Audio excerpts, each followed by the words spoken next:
All right, you guys, today it's all about forward folds. We're going to be breaking down the component parts of Uttanasana. Let's roll. So the trickiest part about Uttanasana, folding forward, is the difference between folding from your spine and folding from your hips. So I'm going to turn so that you can see the side view of everything. Now, folding from the spine is this action, right? And then folding from the hips is this action. And what we're going to be doing for the rest of our yoga lives is folding from the hips, keeping the spine nice and neutral, as opposed to flexing through the spine and trying to touch your toes. So go ahead and grab a block. You're going to separate your feet wide enough so that you can put the block between your legs. And so press your thigh bones into the block. And then press your thigh bones into the block like you're going to try to squirt it forward. And that creates some tension in your low back and some collapse and some spinal ickiness. Right? And then roll the inner thighs towards the back of the mat like you're going to squirt the block towards the back of the mat. Now I'm overdoing it a little bit here and ducktailing. It's very subtle. But roll those inner thighs back. Bring your hands to your hips and imagine your pelvis were like a bowl and you wanted to spill water out the bowl. So you're going to use your thumbs to lift the back of your pelvis up, and you're going to use your first two fingers to tip the pelvis forward and just pour some of that water out, and then come right back up. So you reverse.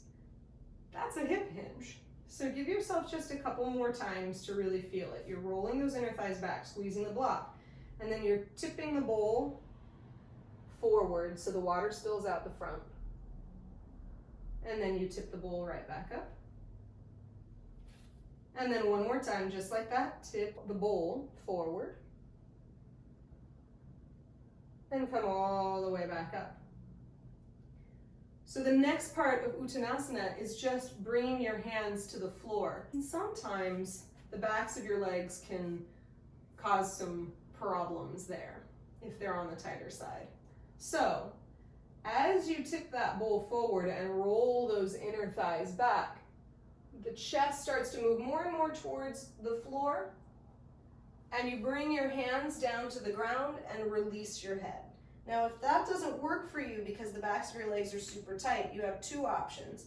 You can bend your knees a little bit so that you can continue to tip that bowl forward, and we take that spinal rounding out of the equation, or you could bring a block underneath you until the backs of your legs are ready to allow you to release down to the ground. And then now that you're down here, the other element of Uttanasana, forward fold, is what we call Ardha Uttanasana, half forward fold. So this is a flat back. If, again, you've got really open legs, you're going to bring the fingertips to the floor. You're going to think about shortening the backs of the legs here just in order to support those hamstrings, and lengthen the chest forward, coming into a variation of a flat back. If things are a little on the tighter side, you bring the hands to the shins and you lengthen to a flat back here. And then exhale, release.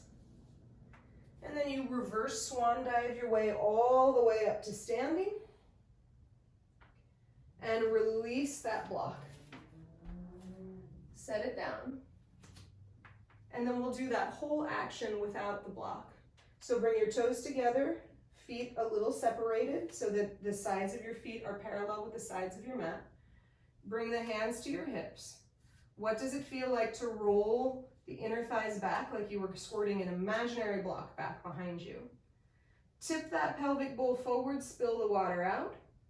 With a flat back, hinge at your hips and tip yourself all the way forward, so resist the urge to flex through the spine.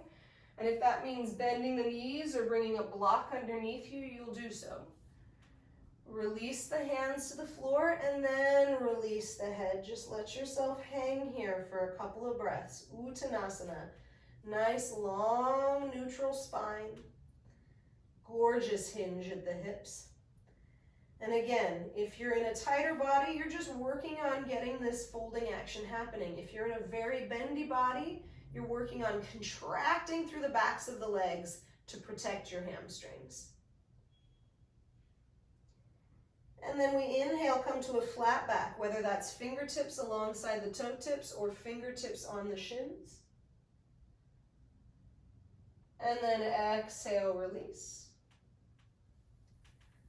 Press down through your feet, sweep your arms up and overhead. And exhale, release your hands at your sides.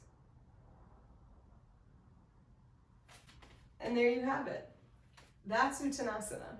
So feel free to visit this video as many times as you want to really get specific about the mechanics of it.